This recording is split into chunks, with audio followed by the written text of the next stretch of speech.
was a second there where I was like, it's Valentine's Day and Renae didn't decorate. And then I looked to my left and I'm like, oh shit, I guess she did. There's all kinds of stuff here. I pulled some things I had up in Delilah's room. I mean, you didn't go nuts. You threw a couple things around. What? By the time that there's Halloween, which I love, and then Thanksgiving, and then Christmas, by the time Valentine's Day rolls around, I'm kind of done. I'm kind of over it a little. Great. I'm glad to hear that.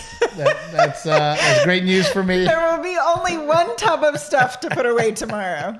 Well, I think Lori dropped the ball. You think she'd be on top of this, but she's not. I put all that there this morning. Thank you. We look beautiful wearing red. Thank you. And it, talking about, Valentine's Day, Valentine's is one of those things that for sure is a Hallmark holiday. Yeah. Right. And people always kind of wonder, okay, well, how do you guys celebrate Valentine's Day? Well, most of the time I'm working. We don't really. We don't make a thing out of Valentine's Day. But it does give us a little reminder that like, hey, we should go on a date.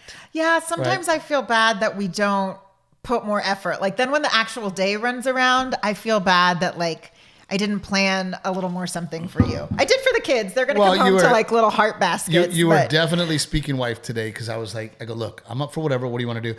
You know what? Just whatever. And I'm like, no, here are your options. We could do a day date while the kids are at school. We can go to the San Antonio rodeo. We can do this, that, just whatever. And I'm like, no, I'm going to get in fucking trouble with whatever. No. Tell me what you have in your head so that I can deliver. I just want easy. Like I'm so tired and there's so much going on. I just want easy. Like if you and I can go out and have I'm easy. You don't have to check. You don't have to buy me anything. I thought you meant like an easy lay. Oh, I'm easy lay too. Yes. I mean, I'm easy. You want me to put out? There's not much you need to do to get that to happen. But I just want a warm meal in a restaurant. I feel like you and I have actually not gone to a restaurant and sat down just the two of us in a really long time. Like that's really all I want, but not tonight because everyone will be there. I also think that I have always approached Valentine's Day the way I approach, everything else. Number one, it's just another day. Yeah. Number two, do you want me to be nice to you and appreciative of you year round? You say that all the time. Or just one day? You say that all the time. However, if you wanted to give me a piece of jewelry today, that would be okay too. More? I'm kidding. I made sure to put on my wedding rings today because they make comments if I don't wear them. But if you want to go bite, we can go. We can go and do that. No. I was kidding. I really just would love to have a meal with you but my without point having is to that interject with children. When we're having a rough time, I do send flowers for no reason, just to say thank you. Yeah. When you've been super slammed and busy, I send a fruit bouquet, edible arrangement. Or, I'm always trying to be thoughtful throughout the year. Yes. When it comes to, hey, here's some flowers. Yeah. Here's a gift for no reason, right? Yes. Yeah. So my philosophy is that, why wait for one day in February to be, oh, I love you, here's a gift. No, I got a Casita remodel with pretty tile for Valentine's Day. That's what I got. And I'm telling you right now that Renae and I should never build a home from scratch. I have no desire to do it. I like to zhuzh things that already exist but I don't want to make decisions from start to finish everything. I think it'll lead to divorce. Yes, for sure. I think... in this process has been extremely difficult. We definitely have been fighting about it. No, but we have friends who built a house and because she didn't really want to move. And so she said, if I am moving and we are building a house, you are staying out of it. She was like, they had a contractor, of course, but she was like, I am picking everything and you are just staying out of it and you will just love it and be happy. Look, the problem is... And they're still married. The problem is that, like I say on stage, I cannot live without her, but she can live without me. No, and because of that, true. I don't ever tell you no. And because of that, like in my act, I say, you take advantage of me. No. Yes, we are You fucking... just wear your heart on your sleeve and it's like bleeding out. And mine is a little more... We are so fucking over budget on the Casita by almost double. No, that is not accurate. Do not, no. Shut your mouth. That is not true. Let's not talk about it because we're going to get into a divorce. But on the Valentine's Day episode, we're because I'm going to sit here and go, well, let me go do the math and show you that you are almost double the budget that we had set out. Anywho, we're also at the same time building a patio around our barn, which has led to several arguments. Yeah. And, Rick, did y'all build your house or are you moved into it? We had it built, yeah. So you guys had to pick everything, but Gigi is different than Renae, right? Gigi's not a control freak. No, I am. I'm the Renae of the relationship. But do you blow the budget? 100%. Really? Did you see his movie theater room? Of course he does. Again, I honestly believe that God puts people in each other's lives for a reason. Because if it would have been you and Renae, y'all be some broke motherfuckers. Y'all would be some fancy living broke motherfuckers. But you make it sound like I blow the budget to blow the budget. I found fixtures on Amazon. I found faucets and stuff. Our sink is from overstock.com. I actually had a custom made slab for the sink vanity, which was way cheaper. It's a slab of wood similar to our table, but it ended up being way cheaper than the ones that you go and buy that have marble or whatever on top. That's ridiculous to say. No, it's true. And now because it's a floating shelf, now we have issues on how we're going to mount it. We don't have issues. There's hardware on it. And then you had to buy the separate sink to go on top of the board. Which was $130. Renae, sometimes let's not, you're going to sound so fucking out of touch here in a minute. Let's not do that to you. No. They're going to take a clip like they did to George Lopez. Our lights they're going to take a Amazon. clip like they did to George Lopez. And people are going to be like, man, that Renae is out of fucking touch. No, you are out of touch. You have no idea what things cost. I do know what things cost. And that's why I'm very conscious of it. Anyway, I don't want to get in a fight on Valentine's Day on the podcast, even though people love it. They love the Steve Trevino Captain Evil drama. You look very beautiful in red. Did I already tell you that? You already said that. Thank you for making up for it. I'm just making sure one of those buttons doesn't get me in the eye. It's going to shoot off. We have lots to talk about. We do have lots to talk about. Lots and lots to talk about. It's been a crazy week. Oh, it's been from when we filmed this last episode, this series of events that have happened.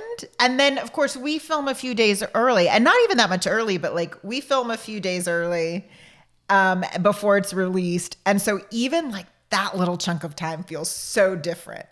And I also think that there's some growing pains going on with our son Garrett. I think that Delilah is definitely starting to take a lot of our attention. Yeah. And Garrett is starting to notice that. So me going on the road, me giving Delilah attention and then going on the road, that combination is making it hard for Garrett, and last week sucked because I had gotten home on a Monday, not a Sunday, because we added a show in Oxnard. Yeah. So I got home on a Monday, and then I had to turn around and get on a plane on Thursday.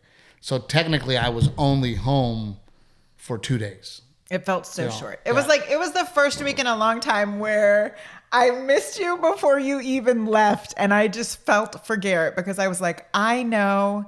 If I am missing Steve, I know it's rough. Is really feeling I know it's rough when Heart of Coal over here fucking misses me, which I never feel missed. And you, I felt missed, and you were like, I missed you, and I love you, and I'm like, well, I'm like, I need to leave for more weeks so that you could be nice to me. But it was tough on you and on Garrett and Delilah, and I mean, thank goodness this week I'm home all week. I don't have to leave till Saturday afternoon. Yeah. And then I'm just doing Saturday and Sunday. And then next week we have Helicopters for Heroes. I will leave Wednesday, but I'll catch back up with you guys on Fridays. So it's just, parenting is so fucking hard because it's Garrett had all of this attention to himself for 4 or 5 years of his life. Yeah. Then this baby comes in, and then Delilah she's a big handful. So she demands lots of energy and Yeah. time. And then the crummy part is because Garrett and I are so dang involved with jiu-jitsu and Little League, then I don't get the time with Delilah. Yeah. But then if I do try to make the time for Delilah, Garrett goes, well, wait a minute. You're my guy. What's going on? Yeah. And I then mean, I even- know most families, right? Typical family life, your kids are involved in activities, and so the week is super busy. But then the weekend, you like kind of come back together and you have breakfast together or you eat your dinners together. But it's like now with the activities and you and him being out so late, it's like we never have dinner together because on the weekends you're gone. It's And tough. I'm having a real hard time with it. Well, you have a hard time communicating. I got in trouble last Wednesday because I got home. I just wanted to cuddle on the sofa with my kids, and Renee's like, I actually cooked dinner. yeah, she's like, hey, and then again, speaking wife. I said, can we sit down at the table and eat as a family? No, you go. These you children go, need to eat. I you go- cooked. You go, do you want to sit down at the table and eat? And I'm like, no, I don't. And then Renee was like, are you sure? Well, the I'm kids like, need to I'm eat. sure. Come sit with them. But you never said, hey, I am cooking tonight. I would like it if we Well, all because sat-" sometimes with Delilah, it's going to happen and sometimes it's not. My point is that I am all about making you happy and doing the things that you want to do. However, if you don't communicate, hey, tonight I would really like us to sit down at the table because I am cooking and I would like us to eat together, then I'll be like, oh, I can make that happen for you. That's not a crazy request. You know, but why does it why does it have to be planned in advance? That's very not your personality that it has to be planned in advance. it doesn't. Can you just come home and sit at the table? Exactly. That's my point. No, I cannot come home and do exactly what you want to do. I personally wanted to sit on the couch because Delilah cuddles with me, Garrett cuddles with me, we get the blanket and we just cuddle. Yeah. And that's what I wanted to do. You wanted to do dinner at the table. So because I did what I wanted to do, I got in trouble for doing what I wanted to do because I didn't do what you wanted to do. So if you want me to do what you want to do, then let me know what you want to do so that I don't do what I want to do. You sound like your auctioneer bit. Does that make sense? Yes, it makes sense. So you can't expect me to read your mind, and I'm a different human, so I'm sometimes not going to want to do what you want to do. Yeah, I hear you. You heard it on the podcast. I want somebody to go I through. love how this whole Valentine episode, we're just going to be trying not to fight. Is that what I'm not trying to fight. I'm not trying to fight. You're trying not to fight. I'm not trying to fight. But no, but it is hard, you know. But there is. I had a moment this morning, you know, because we carpool with the Scott kids, and you look at these kids and you go, man, I remember, like they have no idea how great it is to be in elementary school. Yeah. You know, and I remember being so excited for Valentine's Day, and you make your box and you put your box out, you know. Uh-huh. So I you know, Garrett, of course, where do I put my box? I don't want anybody to step on my box, and I have to take care of my box, you know. And he made like a Rubik's Cube. That box. was his idea. It was a He's great like, idea. I want to make a Rubik's Cube box. And then you know, the other kids get in with their little box, their bag of little goodies that they're gonna give out, you know, and you know, Garrett's like, well, what are you bringing? And oh, I'm bringing Pirates booty for my whole class, and you know, so I had a moment of like, God, kids enjoy. Yeah. You know, like these are memories that you're gonna have. I remember Valentine's Day in school. I remember bringing my little shoebox, you know, where people would put. I think things in, Delilah you know. was a little overwhelmed this morning because this is like her first Valentine's Day, and she was so excited to make her little box and she wanted to carry it. But then when we showed up at the door, she was like really nervous about me leaving her. I think she knew it was an exciting day. She had on her pretty little heart dress and she didn't was know what to twirling. expect, right? Yeah, I think that's what it was. I think that's why she was so emotional this morning. She's like, I know it's a big deal, like it's different, But you but I don't posted know a picture why. on Instagram of Delilah in her beautiful little dress. I did in my stories. She was like sitting at the piano, like banging. By the way, I always tell people, if you want to know more of the behind the scenes of our life, follow Renae. I've always said that. I am Renae with an A because Renae likes to make everything fucking complicated. I am Renae with an A, which means that she spells her name Renae. That makes sense. Yeah, of course it does. Try not to fight. So so far not going good. No, but you know, there was you also get those moments as a parent, you know, where you go, well, and then there's also those moments, you know, Garrett is 7 years old now and he's maturing so fast. Yeah. There's also those moments of like, oh man, very soon he's not going to care. Oh, about like Valentine's Day and things like that. Yeah. You know, Yeah. very soon it's going to be too cool. Well, you know. so they had the 100 days of school yesterday, and I had ordered him because usually he likes to dress up. For Christmas, he put on the elf costume. Like, he was about it, you know? But maybe it's because he sees you get dressed like an elf. That's probably what it is. But for 100 days of school, I bought him like a little old man costume, the glasses, the cane, the suspenders, the gray wig, the furry eyebrows. Like, I thought he would be really into it, and he was already not into it. The poor kid, yes, he was into it, but immediately got made fun of for wearing an elf uniform. And immediately got uncomfortable and immediately got made. I mean, the second that the other kids got in the car for carpool, we're like, oh my God, you look stupid. And did your mom make you wear that? And I'm like, oh, I knew that was going to happen. But he didn't care. His teacher sent me a picture. Yeah. He was happy as a clam. So he did it. But there is, you know, you can tell that he's kind of becoming a little too cool for school. And, yeah. You know, and you just, and you go, I don't know how many years. Yeah, and even now, like, he's like, hold me, Dad. I'm like, you big fucker. Like, you're huge, dude. Like, you know, and I still cuddle with him and I take advantage of it. But you're like, God, dude, you're 7. And, you know, and by the way, your balls are on my leg right now, dude. Like his chicken nuggets. Delilah started to call them chicken nuggets. So now she walks around going, chicken nuggets poop. Chicken nuggets poop. Yeah. And of course we all laugh, so it makes her do it more. Sticks. But yeah.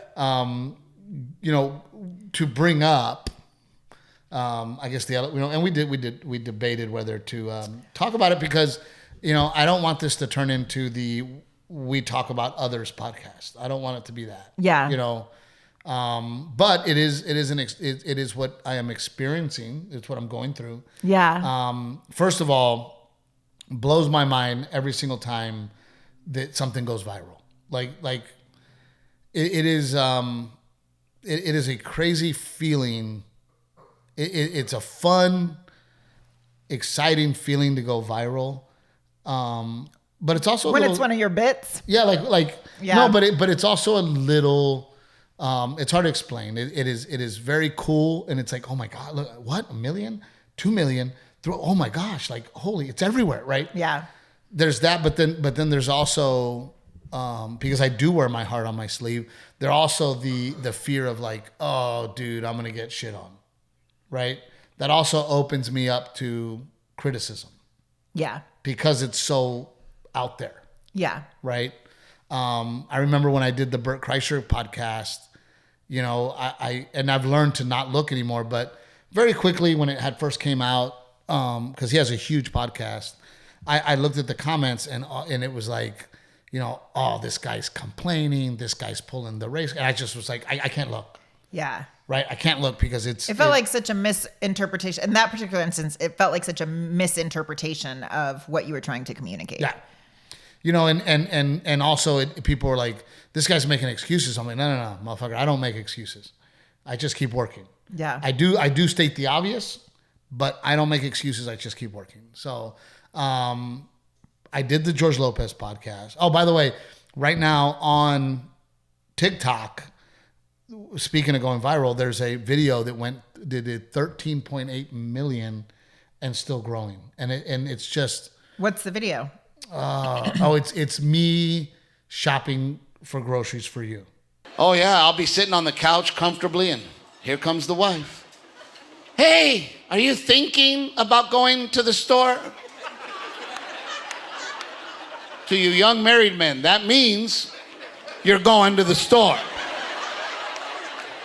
Don't be a dumbass and answer, no, I wasn't thinking about going to the store. No, she just told you to go to the store. Now, when you get to the store, you wait. You wait for her to text you all the things that she wants. And it's also by brand. Oh, my wife has to have a certain brand. I can't even make a decision for myself in the grocery store aisle if I'm in the toilet paper aisle and her brand's not there, I'm the dumbass that has to FaceTime her. Hey, babe. Is that one good? Can I get that one? All the other married men are like, what'd she say? What'd she say? Most people get it, and most people go, man, what a funny bit. But it also created this debate of this machismo attitude, right? Of these dudes like, bro, if my wife sends me to the store, I get whatever the fuck I get, and she gets over it, bro. You know, kind of that attitude, right? That's why I'm not married. Yeah. Ain't no bitch gonna tell me what to do. And it's like, oh my, like you clearly don't get it. You clearly have a problem. Yeah. You know. Or don't have kids and know that, like, if you buy the wrong milk, the kid can't drink it. Or if you buy the wrong flavor of pouch, Delilah's never going to eat it. Like, you know. Well, and also, you know, what people don't understand is that if I send my wife for fertilizer for the yard, I want my brand. That's my department. That's my department. I want my brand. I want what I use because I need that. Right. So I would expect you to go, hey, I'm at Home Depot right now, or I'm at Tractor Supply. Right. Which one do you want? Right. Right. So it's funny, but again, it opens us up to criticism, right? And it opens up to, and I mean, I take it personal. I do get my, and by the way, anytime we get notes on this podcast, I try to apply those notes. Yeah. You know, if somebody reaches out and goes, hey man, can we chill out with the F-bombs? I try to be conscious of it, you know, because I do take criticism seriously. Yeah. I do take people's opinions, if they're good opinions.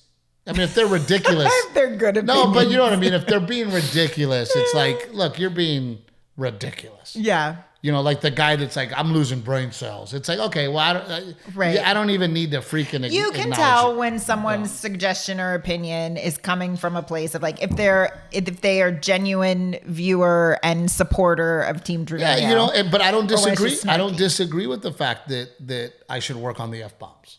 I agree. Yeah. Unfortunately for me, it is a big part of my vocabulary.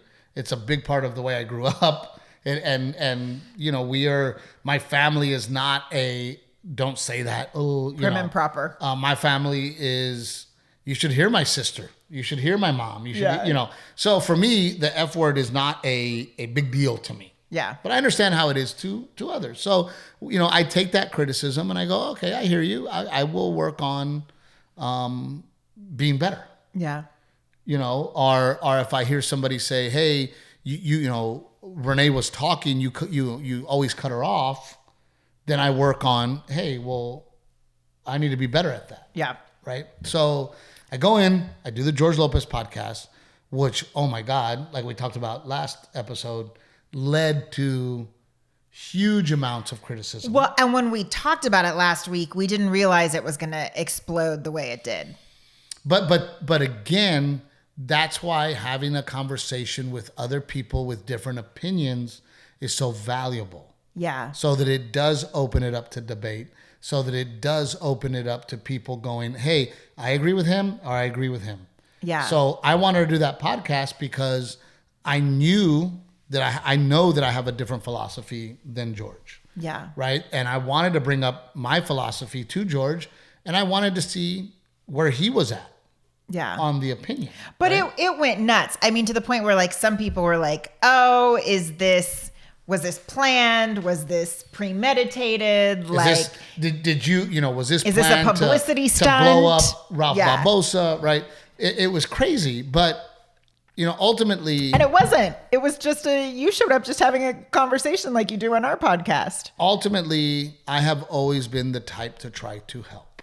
Yes. You know, early on in my career, Carlos Mencia wanted to help me. Ultimately, his ego got in the way, and it turned out really bad for us. Yeah. However, it still helped me. Yeah. Now, the reason I say that is because early on in my career, when I started headlining, I was trying to bring people on the road when I was not in the right mental state. I did not have, I was not mature enough to be a mentor. However, I did give them stage time and I did try to help. Yeah. And even in my situation, things ended poorly a couple of times with comics that I genuinely wanted to help, but I was not grown up enough. I was not mature enough. I was not in a good place within myself. Yeah. Right? So for those of you that don't know, George and I are having a conversation. I bring up Ralph Barbosa. George says a few things in the vein that he chooses that I should not help others, that I should focus on myself to go on and succeed. Right. That whole thing exploded against George. Yeah. Well, Right. when something is clipped out like that, I mean, something was clipped out. It was taken out of context, and the podcast is long. It was like an hour and a half, so it's a lot to watch. Here's what I think. Okay, and we might have to edit this out, but here's what I think. I think George is trying to turn a new leaf, and the reason I say that is because he did have Willie Barcena on his podcast. He does have Al Madrigal on his sitcom. He had you on his podcast. He's about to put Momo Rodriguez in his TV show. Yeah. He had me on his podcast. So I truly believe that George is trying to turn a new leaf and go, okay, I will help and I will reach out.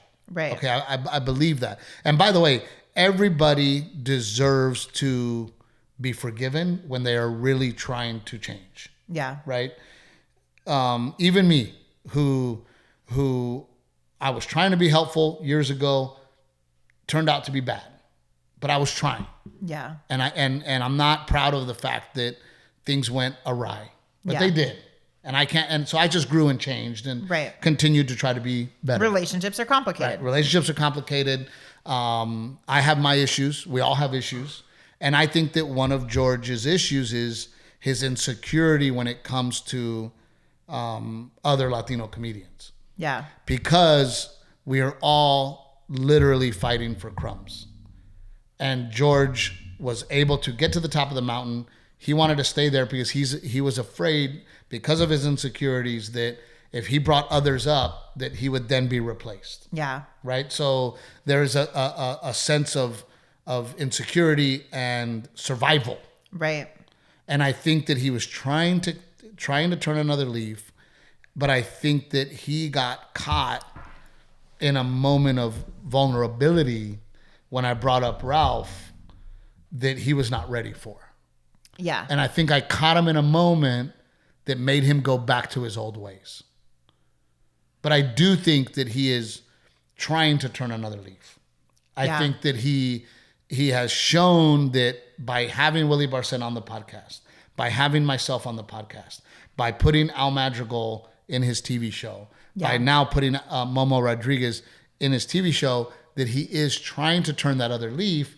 But for whatever reason, in conversation, I caught him in a moment that made him digress back to that attitude. Yeah. Right? So it was... I'm sorry, go ahead. No, I was just going to say I felt for you because I watched this, and I know you guys have had kind of an up and down relationship. And before it all blew up, I was like, you know what? This is really great. You felt good about it. And I was like, Steve and George really came to a place. Their relationship is now in a really good place. And then it freaking blew up the way it did. And he got so much hate on the internet for it. And I was like, great. It's going to leave him with a bad taste in his mouth for you. He's going to question if it was intentional. But that's not fair to me, because I did not go in there being accusatory. I did not go over there to be aggressive. I did not go over there to attack him. And I know that. But I actually went into it from a forgiveness place. Yeah. And a trying to understand. And I wanted to understand more of George's psyche and the way that he felt coming up in this business and why he felt the way he did. Yeah. And to that point, I wanted to say, hey man, like when there's young talent, and by the way, again, if he is hardworking and talented, I want to help him. Yeah. And by the way, it's just a reference. Are you willing to give a hardworking kid a reference? That's the other thing is there are a handful of other comics you could have named. Does that comic deserve a reference? And those are things that I do when I go to the comedy club, and I always like to chat with the managers or promoters, and I want to get to know them and talk to them. And I'll always be like, man, have you seen this kid? Have you seen this kid? Man, this kid's really funny. I was talking to Mike Universal the other day, who runs marketing for all the improvs, and I literally was like, dude, who's funny? You know, I need an opening act for Oxnard. Dave J's not going to make it. Who's funny? Like, and he was like, man, well, there's this kid. This kid's really funny. This kid's blowing. I'm like, oh man, well, you pick whoever you think should be on my show. Bring them on, right? So, man, it ended up on TMZ. It ended up in the LA Times. And what I love about it, to be honest with you, is I quietly got to kind of step back. Yeah. And step out of it. You know, and it was like, hey, the story is George Lopez, Ralph Barbosa, and Ralph's going to blow up because of it. And I just kind of got it. I was like, ooh, hey, you know. Yeah. I got to kind of step out of it and I just hope, you know, I guess like what I'm annoyed by is like when you take a clip like that and it's out of context, it's blown out of proportion. To me, gosh, I just hope the takeaway and the conversation that continues to be had is, why are we fighting over scraps? Why do we only have scraps? Let's not talk about, I mean, all the headlines are the beef between George and Ralph, who didn't even actually have a conversation, who don't even really have any real beef. We you know, I want to be treated like an American. I want to be treated like a comedian. I want to be, am I funny or not? Am I good or not? I am over the Hispanic comedian, who's the head Latino comedian? No. I want to be the head comedian. I am over this, well, we need a Latino show. I don't want to be your Latino show. Yeah. I want to be your show. Yeah. I am over this attitude of, well, you know, we're trying to do a Latino project. Right. No, fuck your Latino project. Or it's pilot season. We already have our Latino project for the pilot season. Fuck your Latino project. What? Can I just be good? Can I just be treated like a hardworking, funny American? Can I just be treated just for being a funny comedian? And the problem is that I don't get treated like that. I get treated like, well, I mean, how many times, you know, I walk in, we were trying to figure out where I was going to end up because I had done a huge showcase to get my own sitcom. And, you know, so then I took all these meetings with people that were willing to take a meeting with me. Yeah. Ellen DeGeneres' company was one of those companies. And they go, yeah, you know, we love you, but we already have a Latino project. And to me, I was like, the fuck does that mean? Yeah. You already have a Latino project. To me, that is racist. To me, that is exclusion. What are you talking about? I'm a comedian.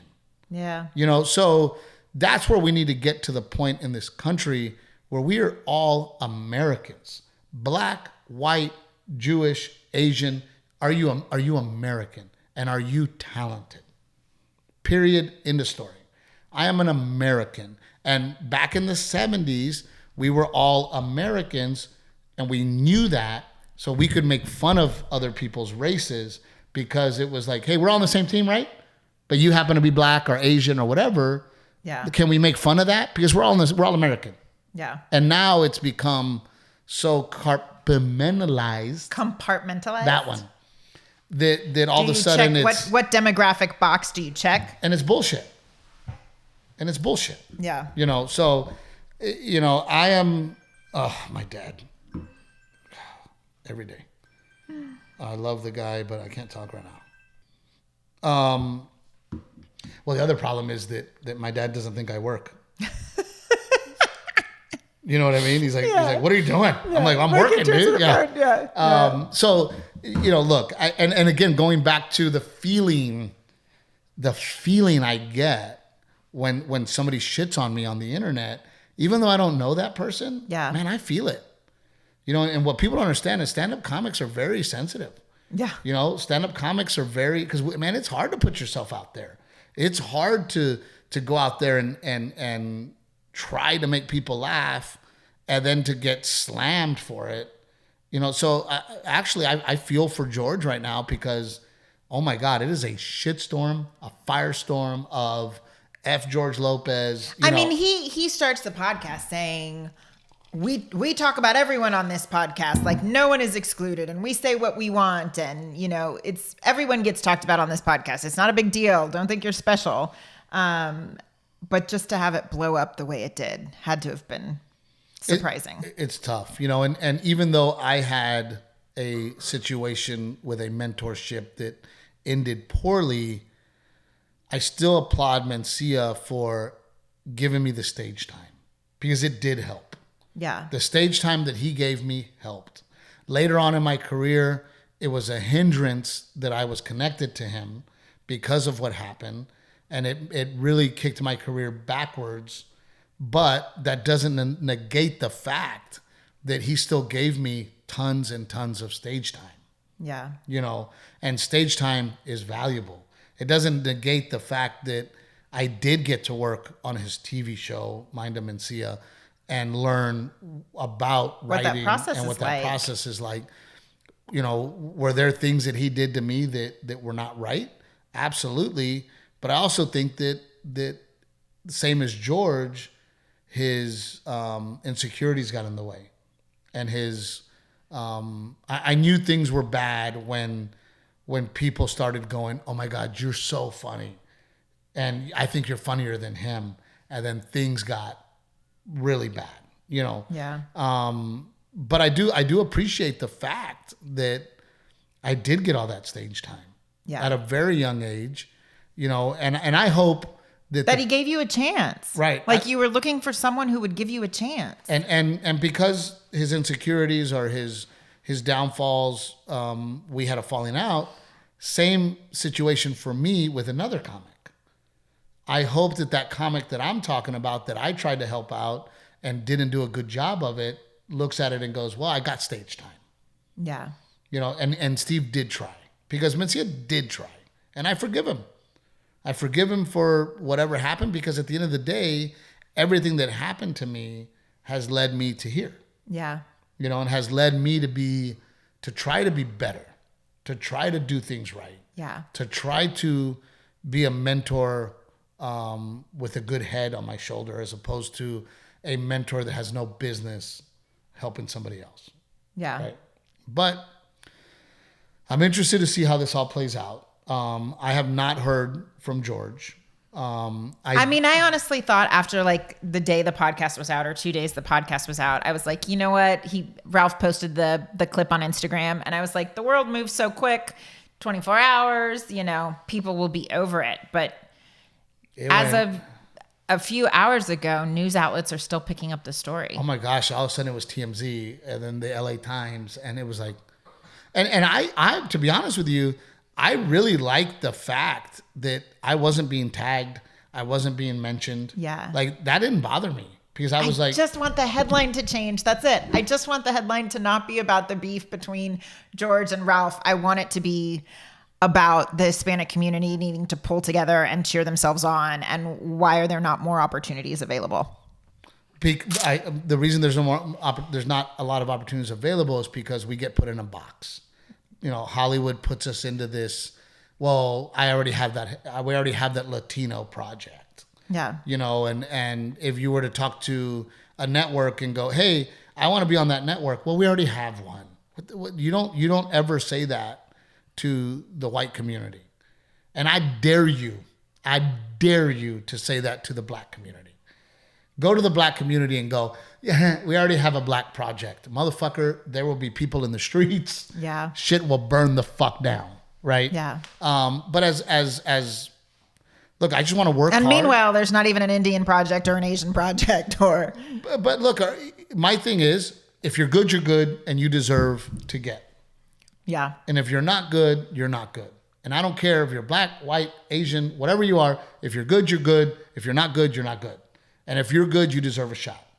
And it doesn't have to be about race. Yeah. I hate this race bullshit. I hate that everything is, well, black this and Mexican this and Latino this and Asian this. And it's like, no. We're all Americans. We all love this country. We have all fought and died for this country. We are Americans. There is no black vote, Latino vote, Asian vote. No. It is the American vote. Yeah. And we need to start saying that. And we need to start treating all of us like Americans. Hey, we are the United States of America. We all choose to live here. That's what we are, with differences in race. But it is the American vote. It is not the Latino vote, the Asian vote, the black. Who's going to get the black vote? The fuck is that? Yeah. Who's going to get the Asian vote? Who's going to get the Latino vote? No. We are all Americans. Treat us as so. And that's how I would like to be treated. Yeah. So it's, do you work hard? Do you do your job? You deserve a promotion. Do you not work hard? Do you not do your job well? You don't deserve a promotion. Yeah. Plain and fucking simple. And then you add, in Hollywood, then you add nepotism. So there goes a whole bunch of other jobs. Yeah. Through nepotism. But it's so hard. Why would you not help out your kids? It's a tough deal, man. I am happy to clean my hands of it. I'm glad that Ralph got huge publicity. Yeah. When I moved to LA and I was so excited to be there, and I go, okay, so there's 3 main clubs. There's the Laugh Factory, there's the Improv, and then there's the Improv. Yeah. Right? And everybody would rotate through those. And for years and years and years, it was, you can do, they called it Mexican Monday at the Laugh Factory. Yeah. You can do that one. Mm-hmm. Taco Tuesday at the Comedy Store. Yes. And then you could do Refried Friday at the Improv. Yeah, I remember. And I'd go, well, what about the rest of the days? I don't get to go up? Yeah. And it was, oh, great. Trevino. Yeah.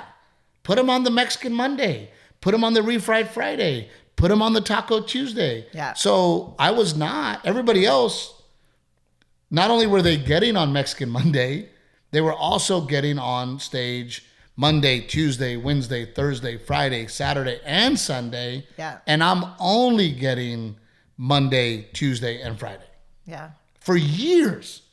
It took me years to get the bookers to book me on a regular show. Yeah. It took me years where I was like, why the fuck? Well, and what's really good is like it's presented as, oh no, you have the opportunity to go up Monday night and Tuesday night and Friday night because you're Hispanic. I can't get in on those nights because I'm not Hispanic. And you're like, well, it's exactly what you just said, but when do I get the Saturday? I remember a certain network, my agent calls me and goes, oh my God, Steve, we just got you on the diversity showcase. What? Yeah. Oh, yeah, they're doing a diversity showcase. I don't want to be on your fucking diversity showcase. To me, that's racist. Yeah. I don't want to be on your diversity showcase. Am I good or not? Yeah. So those are the things that we're having to overcome is this, pigeonholing. But I get it. The diversity showcase is created as a chance to provide opportunity. Or just give opportunity. Yeah. Pretty simple. Yeah. Stop making me audition only for Latino roles. I speak English and I speak it well. I don't need to be just doing the Latino role. Which, by the way, every time it was, hey, we have a Latino role for you, it was always accent. Do you have an accent? So then I'd walk in and they'd go, you don't look Latino. Oh, well, fuck. Well, then put me over there. Yeah. Well, and that's why we said you and I are going to do this together in the first place, do this podcast, is we were determined to find some way to show what a Mexican-American family looks like, a Mexican-American couple looks like. An American, Mexican-American couple. Yeah. I'm proud of my culture, proud of my roots, but I'm an American first. Yeah. Of course I love my culture. Of course I love my roots, but I am an American first. Yeah. My father fought and suffered for this country in Vietnam. I'm an American first, So, this podcast, this one might be the next one on TMZ. But again, I just want to be treated equal. Yeah. I just want to go to work. I want to be good at what I do, and I want to be treated like an American. And I love other Americans. Yeah. And this, hey bro, you're Mexican, I'm Mexican. We're on the same team. Not necessarily. Not necessarily. My people are people who wake up every day, work hard, and try to better their family. Those are my people. Yeah. And I don't care if they're black, white, Asian, Jewish, whatever. If you're somebody that wakes up every day and tries to be a better person, you're my people. It's real simple. Yeah. It's not complicated. But this idea that, well, and again, like I said last week, if there happens to be a Hispanic kid or Latino kid, whatever the fuck we're called these days, Latinx, I don't know what we're called anymore. If there happens to be that Ralph Barbosa, who is very good, very hardworking, very humble, and he happens to be Hispanic, well, I'm going to root that kid on. Yeah. I'm going to go, hey, man, that kid's fucking awesome. But I also root guys like, I took Tony Hinchcliffe on the road. Justin Martindale, who is absolutely hilarious, who's a gay white man. Yeah. I don't give a fuck. If you are funny and hardworking, let's go. I can't wait to go back to next week to just talk about us and not have to talk about, and I'll be honest with you, I don't know if I want to do a podcast again. Like guest on someone else's podcast? I don't know if I want to do it. Why? Well, I did Bert's and I expressed my opinion and got freaking attacked for it. Yeah. And then I go to George Lopez's, express my opinion again, and shitstorm number 2. Yeah. And it's like, holy, I will say that. But I think, Steve, that's because you have strong opinions and you're really flat out and unapologetic about them, and it is what it is. I believe that what is right and what is wrong is wrong. And I believe that I was right. And I am at an age too where even though George disagreed with me, I wasn't going to fold. I wasn't going to then go, well, maybe you're right. I believed that I was right. And I wasn't going to let George Lopez, who is much, much more powerful than me, much, much more famous than me, waver my thoughts and morals. And I strongly believe that we should help the younger generation, regardless of race. Yeah.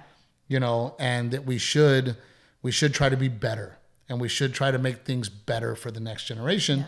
And when George tried to convince me otherwise, I am proud of the fact that I said, I disagree.